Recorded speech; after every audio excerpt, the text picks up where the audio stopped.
रुक, कदम मत बढ़ाना।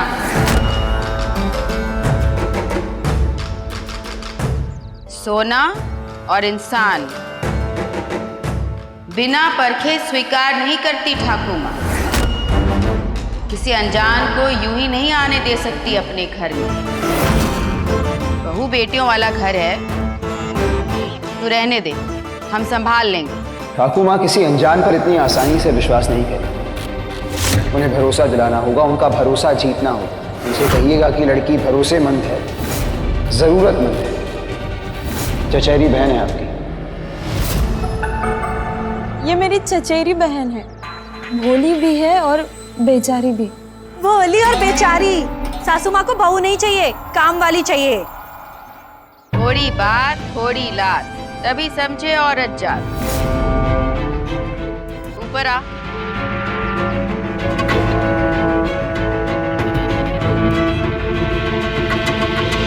बिल्कुल औरत जैसे चलना होगा मुझे, वरना ठाकुर माँ मेरी आदमियों वाली चाल परख लेंगी।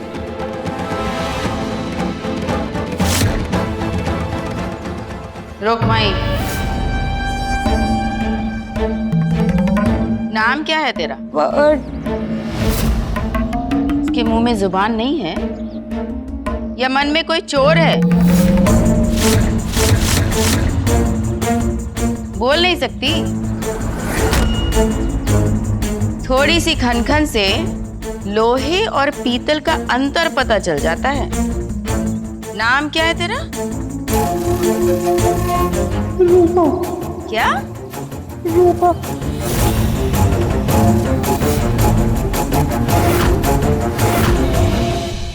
अज्ञानी की बात और दिन को रात बिना सोचे समझे स्वीकारना नहीं चाहिए।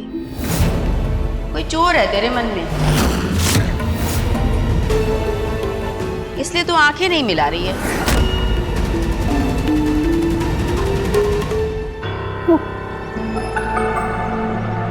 औरत की नजर हमेशा नीचे ही रहनी चाहिए, हमें बचपन से ऐसा ही सिखाया है।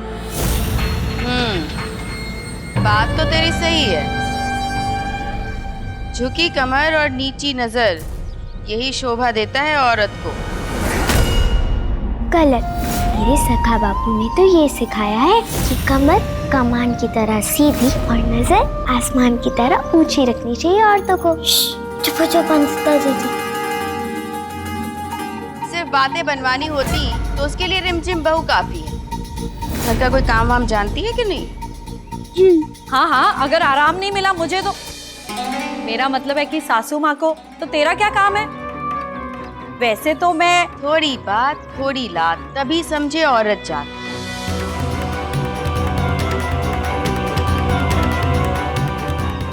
तेल दे।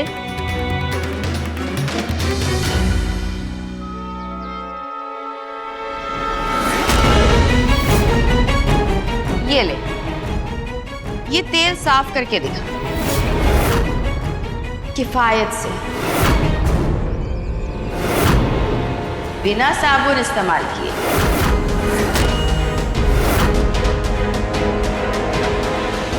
चल।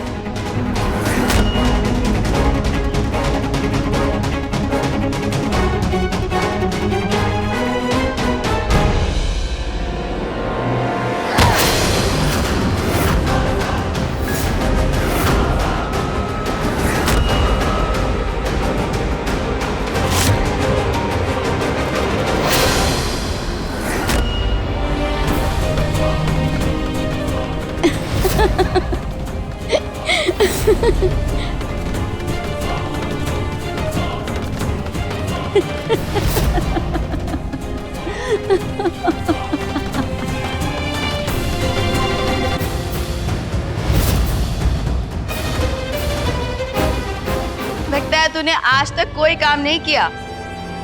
लड़कियों, तुम में से कोई ये तेल साफ करके दिखाओ किफायत के साथ।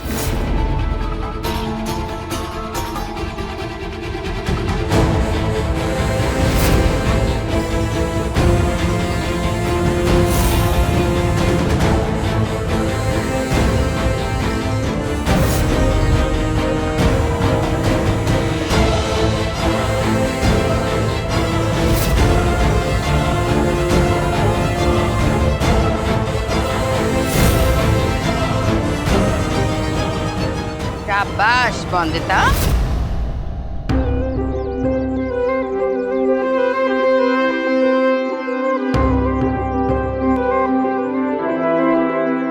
मुझे ये तरीका क्यों नहीं सूझा? देखा रूपा, इसे कहते हैं किफायत से काम करना। जी कमला, अपनी चचेरी बहन को तू वापस ले जा। मुझे नहीं लगता इसे घर गृहस्थी का कोई भी काम आता है।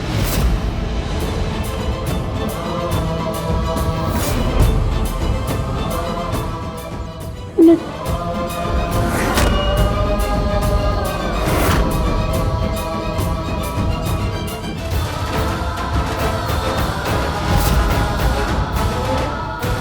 पानी पानी।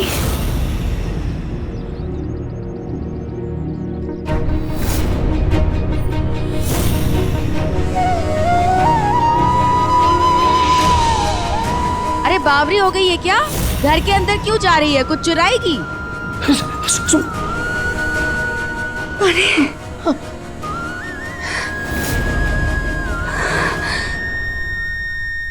ये लीजिए।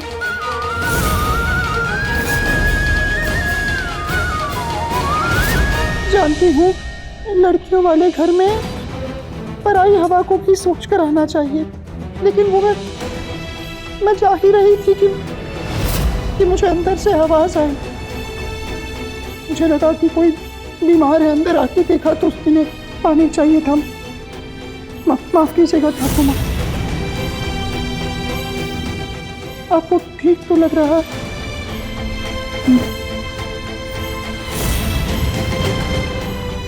माफ कीजिए।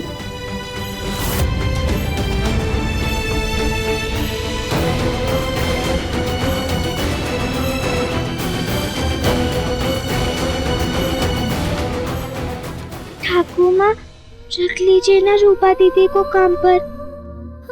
काम तो सीखा जा सकता है, पर सेवा भाव हर किसी के अंदर नहीं होता, पर उनको जरूरत भी है ना काम की। वंदिता को पढ़ाने के लिए उस तक पहुंचने का ये रास्ता भी बंद हो गया। अब कैसे निभाऊंगा वंदिता का साथ?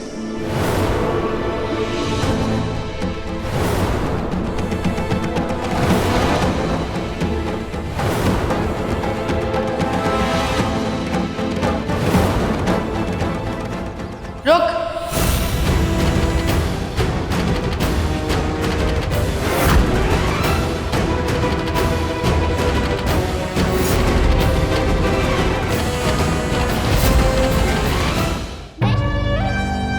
तुझे मैं काम पर रखूंगी।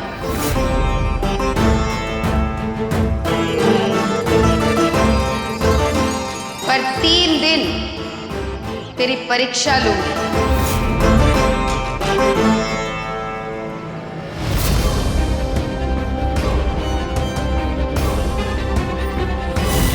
सुना था कि ठाकुर माँ को हीरे और औरत जात की परख है।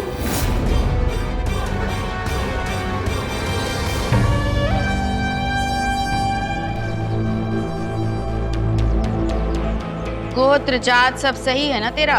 कमला के रिश्तेदार हूँ, गोत्र जात सब आपका परखा हुआ ही है ठाकुर माँ। सिर्फ वंदिता की वजह से तुझे काम पर रखा है। मैं भी तो बस वंदिता के लिए ही नौकरानी बनकर आया हूँ।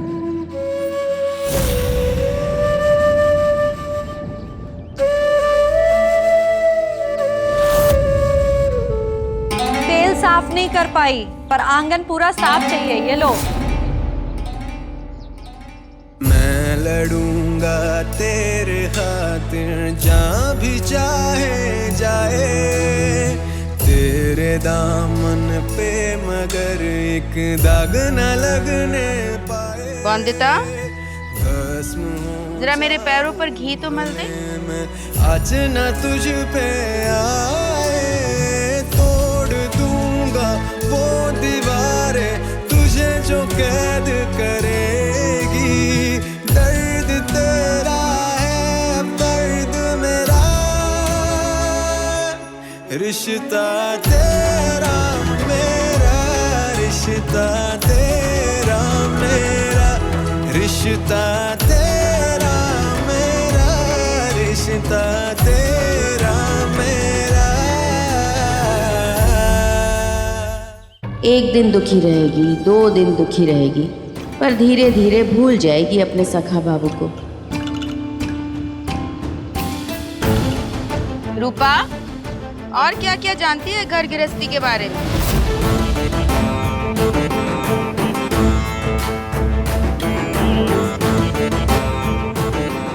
अचार में नमक डालने से अचार साल भर टिकता है, खराब नहीं होता। आप अचार बना रही है ना, तो कैरी के अचार में नमक ज्यादा डालिएगा, तभी अचार ज्यादा साल भर टिकेगा। रसोई में खाने को रंग देना हो तो हल्दी, किसी को चोट लगी हो तो हल्दी। मेरी माँ कहती है कि बहुत गुण होते हैं हल्दी में, इसे लगा लो चोट पे तो चोट तो क्या, बड़ा बड़ा घाव भी ठीक हो जाता है। और किसी को सर्दी जुकाम हो गया हो तो दूध में हल्दी मिलाकर पियो जल्दी।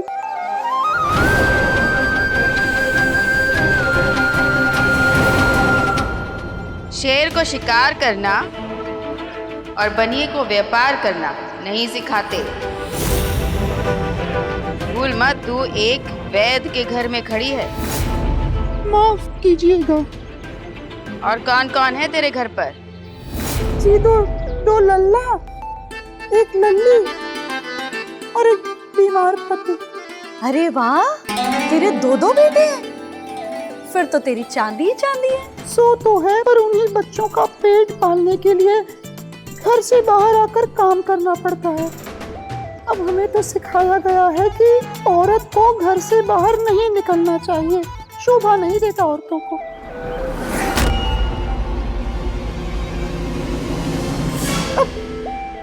ब्याहता औरत को तो चूल्हे चौके में अपनी जिंदगी फूंक देनी चाहिए।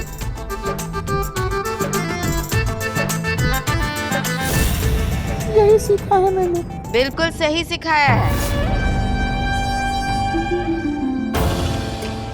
पर आजकल ये औरतों की शिक्षा का जो भोंपू बज रहा है, इसके बारे में क्या ख्याल है तेरा?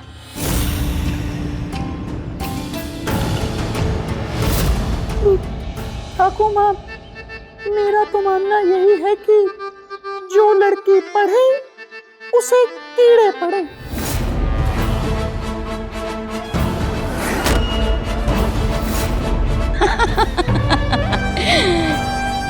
सही है।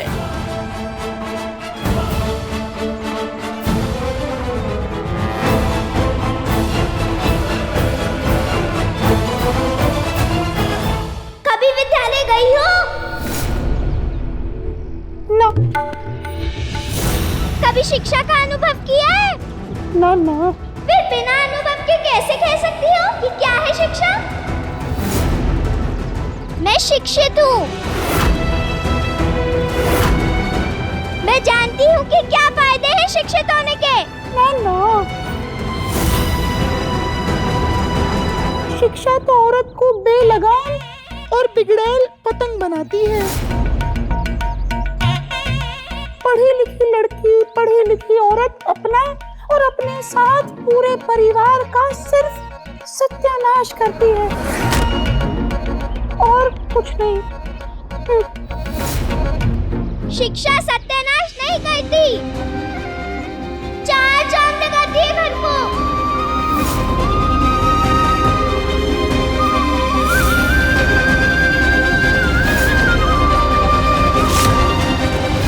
माफ कीजिएगा छोटी मालकिन, आप कुछ भी कहें, पर सच तो यही है कि जब जब किसी औरत ने अपनी सीमा लांघी है, तब तब सिर्फ गलत हुआ है, सिर्फ सत्यानाश हुआ है।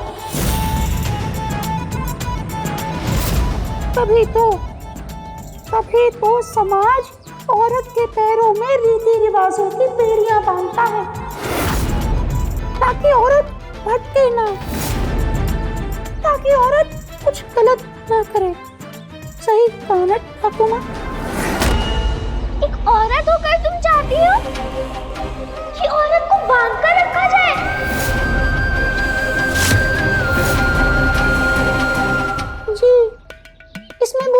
क्या है? भला ही तो होता है औरतों का, है ना ठाकुर माँ? यही सोच तो बदलना चाहते हैं मेरे सखा बाबू। इसीलिए मैं कहती हूँ कि उनकी लड़ाई सिर्फ मेरे लिए नहीं, हर औरत के लिए है। इसीलिए मैं पढ़ूंगी और हमेशा मेरे सखा बाबू के सिखाए हुए आदर्शों के लिए लड़ूंगी।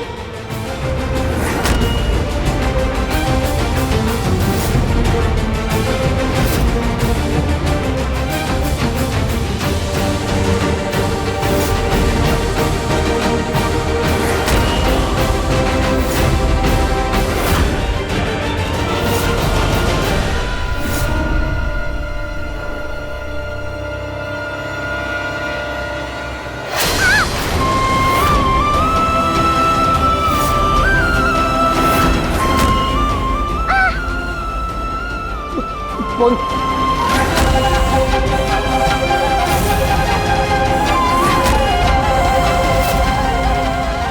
नजर उठी, दुर्घटना घटी।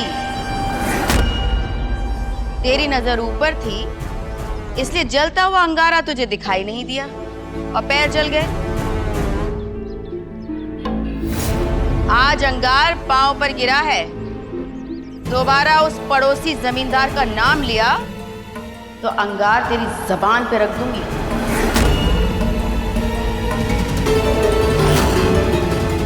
बुझिछेश?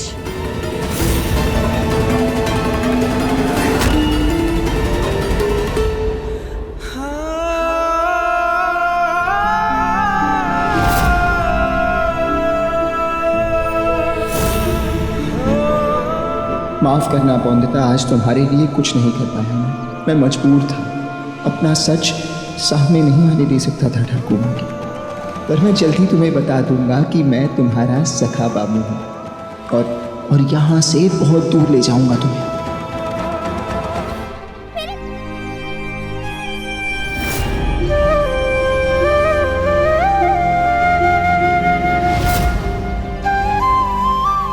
मुझे आपसे बात नहीं करनी है। सुनो, मुझे कोई बात नहीं सुननी है। मेरे पीछे पीछे मत आओ, मुझे तुम्हारी कोई बात नहीं सुननी। पौंदिता, मैं तुम्हारा सखा बाबू हूँ।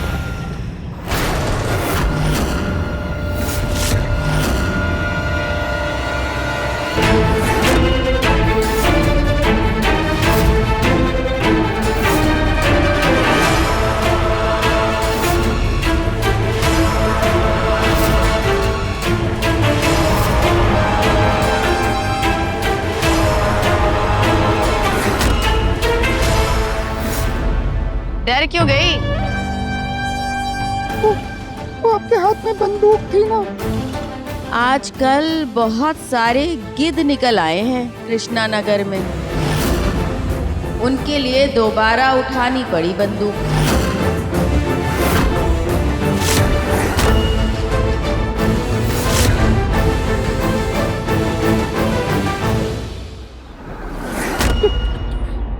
सही कहा आपने ठाकुर माँ, वो हमारी हवेली के चारों ओर गिद्ध है, गिद्ध।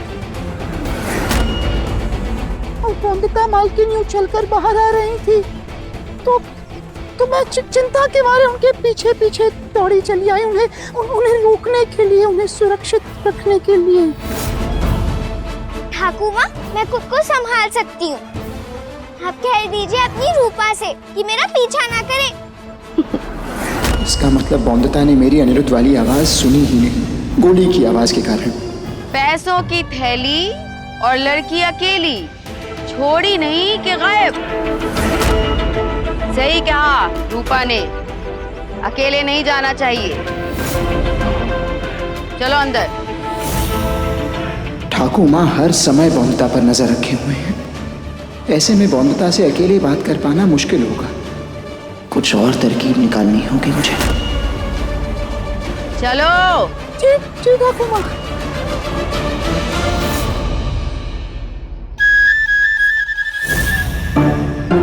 ये ले रूपा, सारे कपड़े धो डाल।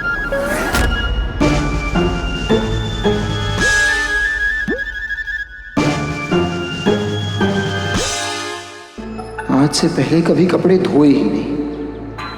कैसे पता चले कि इसमें से किस साबुन का इस्तेमाल करना है कपड़े धोने के लिए?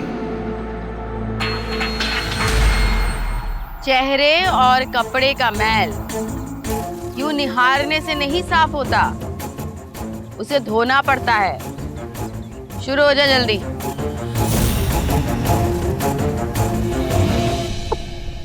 रिमझिम मालकिन,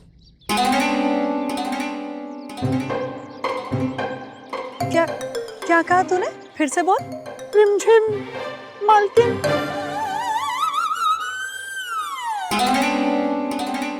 मैं ये पूछ रही थी कि ये इतने सारे कपड़े धोने के लिए कौन सा साबुन इस्तेमाल करना होगा?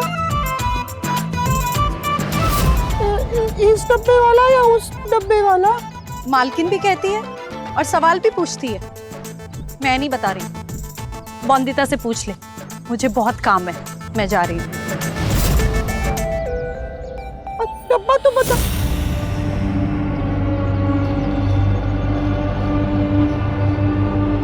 यह अच्छा मौका है बॉन्दिता को बताने का कि मैं अनिरुद्ध हूँ।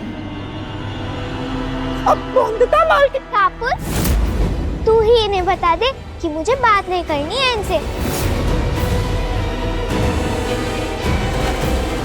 और जिससे बॉन्दिता दीदी बात नहीं करती, उससे मैं बात नहीं करती। हाँ। बॉन्दिता को किसी तरह सच बताना होगा कि मैं रूपा नहीं अनिरुद्ध हूँ, वरना कहीं वो मेरी योजना गड़बड़ ना कर दे।